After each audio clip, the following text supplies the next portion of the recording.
மூன்றாவது படிக்கிறேன். திருக்குறள். ஆசிரியர் திருவள்ளுவர். அகரு முதல எழுத்தெல்லாம் ஆதிபதவும் முயற்சியலகு. கற்றதனால் வாய பயனென்கொள் வாழறிந்த நற்றால் தொழ அறிவினி.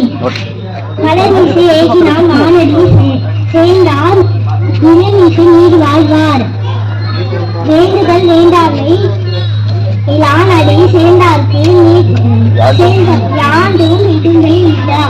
தக்கா தகவலர் என்பது அவரவர் எச்சத்தால் காணப்படும். நாளும் கல்வியும் கைகூடும் காலும் கருவி இடத்தால் செய்யும். கேடியில் மேல் செல்வம் கல்வி ஒருவருக்கும் நாடுள்ள மற்ற எவை.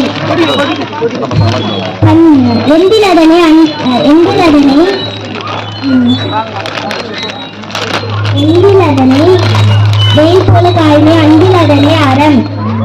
தன்னுடைய சோழ நாடும் ஒருவருக்கு நாடல்ல மற்ற எவை.